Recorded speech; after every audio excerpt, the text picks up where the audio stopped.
Bonjour à tous, j'espère que vous allez bien. Vous avez été nombreux à me demander une vidéo pour vous donner des explications sur comment est-ce qu'on va préserver nos reins. Les reins sont des organes essentiels à la vie, on ne peut pas vivre sans nos reins. On a peut-être besoin d'un seul rein pour vivre, mais c'est quand même bien si on a les deux et surtout c'est très important de les préserver. Les reins font partie des organes de l'élimination. On les appelle des émonctoires, comme les intestins, comme le foie, comme les poumons ou la peau. Donc ce sont des organes qui permettent d'éliminer les toxines accumulées dans l'organisme. Donc des toxines qui viennent du métabolisme, mais qui viennent aussi de l'alimentation, des médicaments, etc. Donc c'est vraiment un filtre. Les reins sont un filtre, ils vont retenir ce dont on a besoin et éliminer ce qu'on doit évacuer. Donc c'est très important d'avoir une alimentation adaptée, équilibrée, saine et éviter peut-être certaines pratiques alimentaires qui risquent d'abîmer vos reins sur le long cours. J'insiste, c'est sur le long cours. Alors après, effectivement, il peut y avoir des problèmes d'insuffisance rénale aigus, des problèmes aigus qui surviennent suite à un problème particulier, une maladie, une infection, des choses comme ça. Là, je vais vous parler de vraiment des aliments qui sont susceptibles d'abîmer vos reins sur le long cours. Alors, il y a 3 choses dont j'aimerais vous parler. Avant cela, je vous invite à vous abonner à cette chaîne donc pour ne rien louper de mes conseils nutrition, minceur et mieux-être. Eh bien, cliquez sur le bouton rouge juste en dessous de cet écran et activez la petite cloche qui vous permettra de recevoir une notification à chaque fois que je poste une nouvelle vidéo. Alors, à quoi il faut faire attention finalement dans notre alimentation quotidienne pour préserver nos reins? La première chose, c'est l'apport en sel. Le sel, l'excès de sel, bien évidemment, n'est pas bon pour votre rein au long cours. Bien sûr, si vous mangez un jour une raclette, on est en plein hiver, donc j'imagine que vous allez manger cet hiver au moins 1, 2, voire 3 raclettes, peut-être de la tartiflette, enfin des aliments très salés, de la charcuterie, du fromage. Ce n'est pas parce que vous allez manger une fois de temps en temps des aliments très riches en sel que ça va poser un réel problème, sauf si vous avez vraiment un problème d'insuffisance rénale avéré. Mais si vos reins fonctionnent bien, ce n'est pas un excès de sel ponctuel qui va vraiment poser problème. Moi, je vous parle d'excès de sel au long cours, c'est-à-dire de pratiques quotidiennes de rajouter du sel systématiquement, mais aussi et surtout de consommer beaucoup de produits industriels. L'excès de sel, ça ne vient pas de la salière, ça vient surtout des produits industriels que vous utilisez et que vous consommez. On a aussi beaucoup de sel dans le pain, donc attention, si vous êtes un grand mangeur de pain, il y a pas mal de consommation de sel via donc cet aliment-là, mais surtout, moi ce que je vous invite à faire, c'est de privilégier une alimentation, une cuisine maison. Si vous consommez beaucoup de plats industriels, de plats cuisinés, c'est de là que viennent les excès de sel.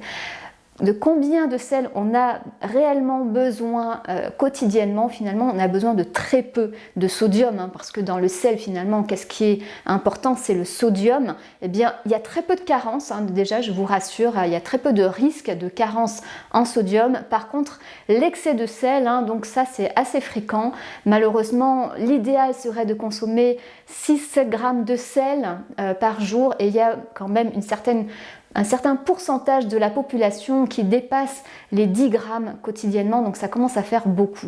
Donc je vous invite à limiter au maximum les plats cuisinés du commerce, les charcuteries. Attention même au jambon blanc, le jambon est un produit salé, donc toutes les charcuteries.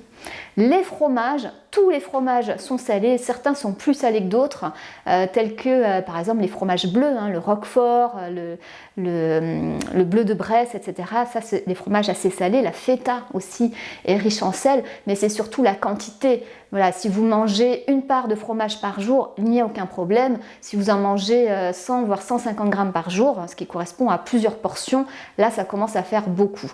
Donc la charcuterie 2 fois par semaine, le fromage 1 part par jour, ça suffit. Et puis ensuite, attention à certains produits très salés auxquels on ne pense pas. la sauce soja par exemple, les anchois, les olives, et puis donc bien sûr tous les plats industriels, privilégiés la cuisine maison. Goûtez vos plats avant de rajouter systématiquement du sel. Buvez de l'eau plate, de l'eau pétillante peu salée, il y a des eaux pétillantes qui sont assez riches en sodium.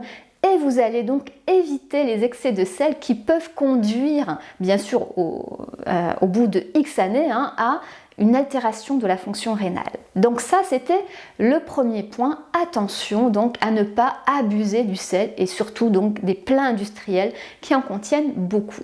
La deuxième chose, c'est de veiller à ne pas abuser d'aliments riches en protéines.